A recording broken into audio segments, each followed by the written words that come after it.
दोस्तों, आप सबने कई सारी फाइनेंशियल वीडियोस में वॉरेन बफेट का एग्जांपल देते हुए सुना होगा कि कैसे उन्होंने छोटी उम्र से इन्वेस्टमेंट करना शुरू कर दिया और अपनी विजडम और फाइनेंशियल समझ के चलते दुनिया के सबसे वेल्दिएस्ट लोगों में से एक बने। लेकिन आप में से कितने ऐसे लोग हैं जो जिम साइमंड्स के बारे में जानते हैं? हो सकता है कि शायद आप इनको ना जानते हो, बिकॉज जितना एग्जाम्पल वॉरेन बफेट का दिया जाता है उतना जिम साइमंड्स का लोग नहीं देते। जबकि वॉरेन बफेट के पिछले 60 सालों के एवरेज CAGR रिटर्न्स सिर्फ 20% के आसपास के रहे हैं, जबकि जिम साइमंड्स के 30 साल के रिटर्न्स 66% के करीब रहे हैं।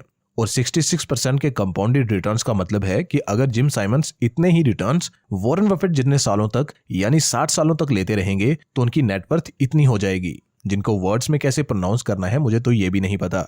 वैसे मैं ये सब आपको इसलिए बता रहा हूँ बिकॉज जिम साइमंड्स एक स्टॉक मार्केट ट्रेडर हैं और इन्होंने ट्रेडिंग से ही इतने जीनियस रिटर्न्स लिए हैं। और आज की वीडियो का टॉपिक भी ट्रेडिंग ही है, इसलिए बेस्ट ट्रेडर का एग्जांपल देना जरूरी था। तो इससे पहले कि आप जिम साइमंड्स की तरह एक सुपर ट्रेडर बनने का सपना देखना शुरू कर दें, पहले ट्रेडिंग के बेसिक्स, उसके प्रोज एंड कॉन्स के बारे में भी जान लो, ताकि आप कभी इन फ्यूचर मिसगाइड ना हो जाओ और अपनी हार्ड अर्न मनी को प्रोटेक्ट कर पाओ। तो आइए ये सब हम राहुल और विकास के एग्जांपल से समझे। राहुल और विकास दोनों बचपन के दोस्त हैं और दोनों में बहुत डीप अंडरस्टैंडिंग है। दोनों अपनी हर बात एक दूसरे के साथ शेयर करते हैं। इनफैक्ट दोनों सेम ही कंपनी में जॉब भी कर रहे हैं। एक दिन राहुल को उसके कजन ने स्टॉक मार्केट से इंट्रोड्यूस करवाया और राहुल ने भी देखा कि यार इन्वेस्टमेंट तो सही चीज है, इससे मुझे लॉन्ग टर्म में फाइनेंशियल फ्रीडम मिल सकती है और मैं रैट रेस से एस्केप कर सकता हूँ। साथ ही बिकॉज वो विकास के साथ हर बात शेयर करता था, इसलिए उसने विकास को भी स्टॉक मार्केट का कंसेप्ट समझाया और दोनों ने ही डिसाइड कर लिया कि अब वो दोनों side by side stock market को भी सीखेंगे।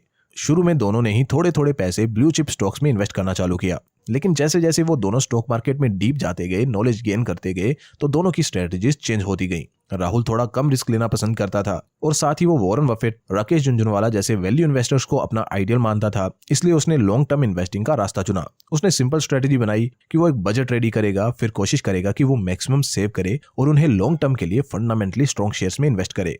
और उसने ऐसा ही किया। उसने अपनी पूरी लाइफ इसी सिंपल स्ट्रेटजी को फॉलो किया, पेशेंस रखा और रिटायरमेंट की एज तक उसने ठीक ठाक कॉर्पस जमा कर लिया। लेकिन दूसरी तरफ विकास स्टॉक मार्केट में तो इन्वेस्ट करने की इंटेंशन से ही आया था, लेकिन जैसे जैसे वो मार्केट को ज्यादा टाइम देता गया वैसे वैसे उसका झुकाव ट्रेडिंग की तरफ ज्यादा बढ़ता गया।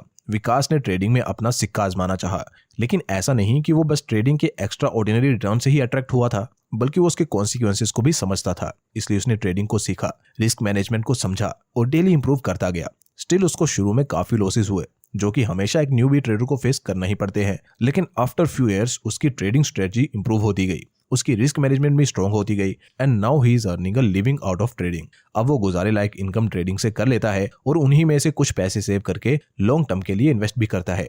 दोस्तों, मैं आपको स्टॉक ट्रेडिंग करने के लिए इंसिस्ट तो नहीं कर रहा, लेकिन मैं ट्रेडिंग को गलत भी नहीं कहूंगा, बिकॉज काफी सारे लोग सक्सेसफुली ट्रेडिंग को फुल टाइम करते हैं और काफी अच्छे रिटर्न्स भी उससे जनरेट करते हैं। तो अगर आप भी ट्रेडिंग करते हो या करना चाहते हो तो ट्रेडिंग में कुछ इंपॉर्टेंट चीजें होती हैं जिनका आपको बहुत ज्यादा ध्यान रखना पड़ता है। जिनमें से पहली सबसे इंपॉर्टेंट चीज ध्यान रखने वाली तो यही है कि आपको अपनी कैपिटल को हर हाल में सेफ रखना है। दूसरी इंपॉर्टेंट बात है कि आपको टैक्सेस और चार्जेस के बारे में भी पूरी जानकारी होना इंपॉर्टेंट है, बिकॉज इनकी जानकारी की कमी के कारण हमारे ओवरऑल रिटर्न्स बुरी तरह से इफेक्ट हो सकते हैं। जैसे कि हम सुनते आए हैं डिस्काउंट ब्रोकर्स के बारे में कि वो पर ट्रेड सिर्फ 20 रुपए की ही चार्ज करते हैं, और ये सुन के हम बहुत इंप्रेस भी होते हैं कि इतनी कम ब्रोकरेज सिर्फ 20 रुपए की। लेकिन बिलीव मी, बिग प्लेयर्स यानी बड़े ट्रेडर्स पूरी कोशिश करते हैं कि वो इस ब्रोकरेज को पे ना करें, बिकॉज वो अच्छे से जानते हैं कि इससे उनके ओवरऑल प्रॉफिट्स में क्या डिफरेंस आ सकता है। आओ मैं आपको एग्जांपल से समझाता हूँ कि कैसे ये छोटी सी ब्रोकरेज बचाने से कितना बड़ा डिफरेंस क्रिएट हो सकता है।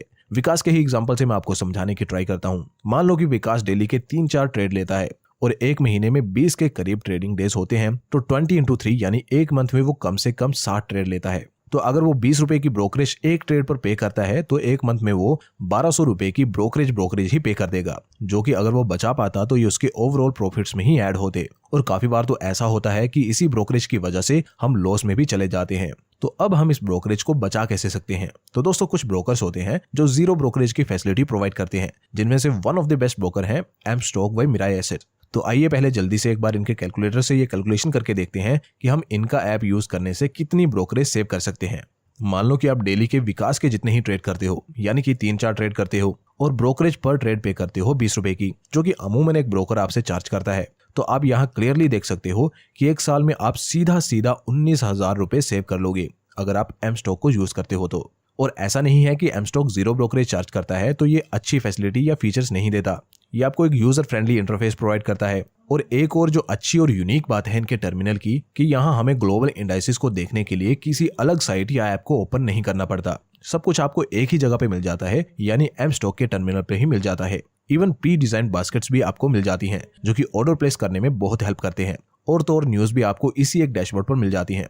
और भी कुछ बहुत इंटरेस्टिंग और इनोवेटिव फीचर्स हैं इनके पास, जैसे कि वॉइस सर्च, जिसके इस्तेमाल से आप स्टॉक्स को बोल के भी सर्च कर सकते हो। Mutual fund, FNO, cash, IPOs etcetera में इन्वेस्ट करना भी काफी सिंपल है। और बात रही ट्रस्ट की, तो एम स्टॉक मिराई एसेट का प्रोडक्ट है जो कि एशिया की one of the biggest asset management company में से एक है, जो कि $600 बिलियन से ज्यादा एसेट्स को मैनेज कर रहे हैं और ये 25 साल से ज्यादा से इस बिजनेस में है। सो या ट्रस्ट फैक्टर की तो मुझे इसमें कोई कमी नहीं लगती। अब दोस्तों आप सोच रहे होंगे कि इतना सब कुछ कंपनी फ्री में कैसे दे सकती है, प्रॉफिट कैसे कमाएगी कंपनी, कहीं कोई कैश तो नहीं। तो दोस्तों ऐसा कुछ भी नहीं है। एम स्टॉक कोई subscription fee, quarterly charges, annual maintenance charges, buy and sell IPO charges नहीं लेता। ये टोटली फ्री है, बिना किसी एक्सपायरी और लिमिट के।